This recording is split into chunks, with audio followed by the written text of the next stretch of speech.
Welcome everybody to today's episode about Lofoten. In this video we will tell you the good and the bad with every month of the year so that you can make an informed decision about when is the best time for you to visit Lofoten.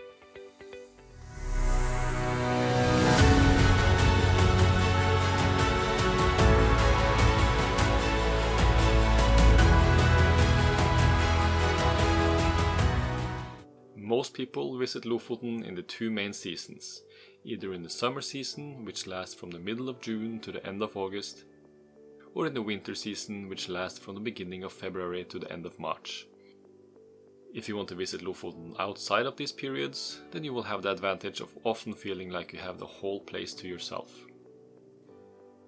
However, there will be fewer organized activities, accommodations and restaurants to choose from, since many of these are seasonally based. Let's start with October to January. If you travel in this period, you will most certainly feel like you have Lofoten to yourself. The autumn colors are gone, temperatures are dropping fast, and there are frequent storms. You can expect to see the first snowfall at sea level by the end of October. However, the temperatures rarely drop much below freezing, meaning the snow will not stay long. The days are getting shorter, and by the beginning of December, the sun will make its final descent and will not return for a month. It might sound like we want to discourage you from traveling during this period, but if you are a photographer, the middle to end of October can be full of opportunities. You will get some wild weather shots with a first sprinkle of snow on the misty hillsides. However, for most tourists interested in hiking, we encourage you to visit during some other time. But isn't it true that you can see the northern lights in this period? Yes, you can see the aurora in Lofoten already from the end of August, but the frequent stormy weather hammering Lofoten from October to January gives you a smaller chance of seeing the northern lights than during February and March, when the weather is more stable. So let's talk about the main winter season in Lofoten, which lasts from February to the end of March. In February, tourists return to Lofoten, mainly to see the aurora and participate in the famous Lofoten fishery, which starts in January and lasts until April.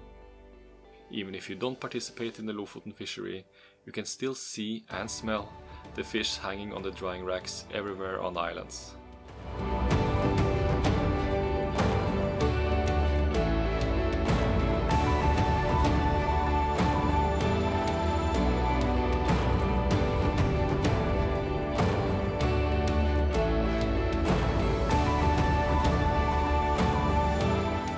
Some of the season-based accommodations, restaurants and activities will open again. The days are getting longer, and by March they would resemble what most people consider average winter days in terms of daylight hours. The temperatures are lower, often below zero, and the weather is more stable, with a bigger chance of clear skies for northern lights watching. April to May is again the low season. April can be an unstable month when it comes to the weather. One month it might feel like deep winter, but then the next you can really feel the warmth of the sun. The mean temperature is about 3 degrees for April and about 8 degrees for May. The snow is still covering the mountains at the beginning of May, and it might even be down at sea level. From the 27th of May, the sun doesn't set anymore, and you get to experience the midnight sun. Some tourists think this is a different sun, but sadly I have to inform you, it is still the same sun you have been seeing at home. Hiking in May is great, but bring solid boots as the ground is often boggy, wet or still covered in snow. We recommend you stay away from the tallest mountains, but most summits around 400 to 500 meters will be more or less accessible.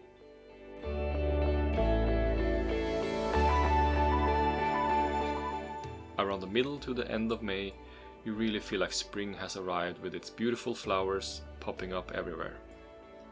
Seasonal accommodations, restaurants and activities may or may not be open during this period.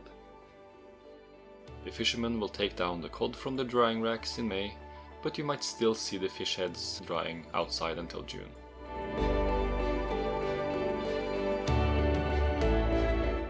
June to August is the main tourist season in Lofoten. I guess most people are aware that Lofoten can get a bit crowded in the summer. And even though you will not have the most popular hikes like Reinebringen or Ryten to yourself in this period, you can still avoid the crowds by choosing the less popular hikes. For those who have bought our map of Lofoten, you can go for the hikes marked with 1 star. These are by no means uninteresting routes, but fewer people visit them since they are never part of the top 10 lists in blogs or videos. Another tip is to hike at night.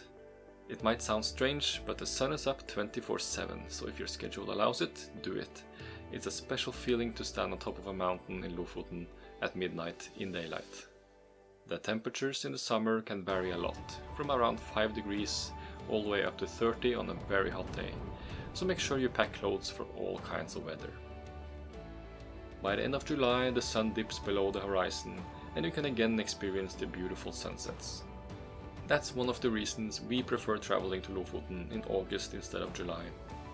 However, many people want to experience the midnight sun, so it's better to go in June or the first half of July if that's you.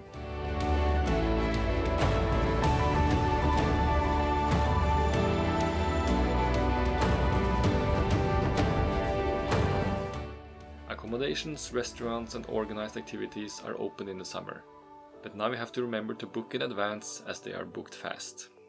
From our experience as hotel managers in Lofoten, we usually had a few rooms available every morning, but by midday we were fully booked every single day in July and the beginning of August.